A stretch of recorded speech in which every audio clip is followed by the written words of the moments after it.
ជាពួកយុវជនគ្រីស្ទានតាំងចិត្តក្លាហានផ្សាយដំណឹងទៅដល់គ្រប់មនុស្សដែលទ្រង់សំដៅ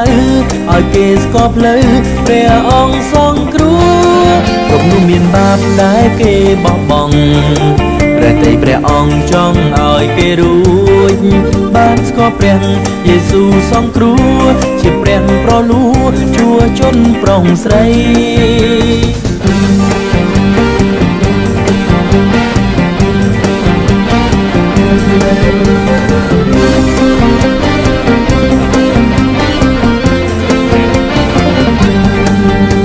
យាងមកក្នុងពេលយ៉ាងឆាប់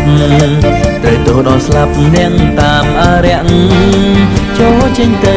ប្រាប់គ្រប់ជាតិសាសន៍ឲ្យបានស្គាល់ព្រះពិតមានតែមួយគ្រាន់ពីបឹងខ្លួននោះមិនបានឡើយរកលើឲ្យហើយឲ្យឆាប់រហ័សសូមកុំគិតខ្លីកុំនៅស្ទើរស្ទាំងបើយើងពឹងព្រះយើងឈ្នះក្តីស្លាប់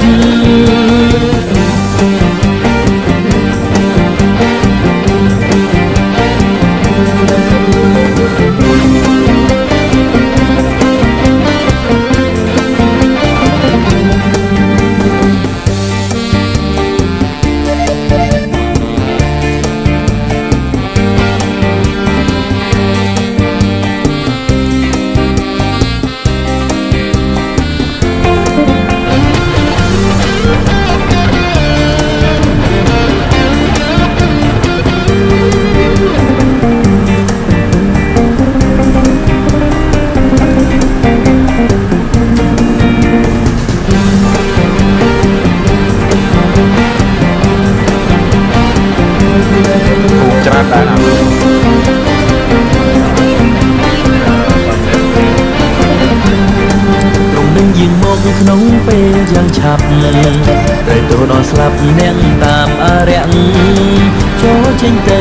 ប្រាប់គ្រប់ជាតិសាសន៍ឲ្យបានស្គាល់ព្រះពិតមានតែមួយគ្រាន់ទីបឹងខ្លួននោះមិនបានឡើយរកផ្លូវឲ្យហើយឲ្យឆាប់រហ័សសូមកុំគិតខ្លីកុំនៅស្ទើរស្ទាំងបើយើងពឹងព្រះយើងឈ្នះក្តីស្លាប់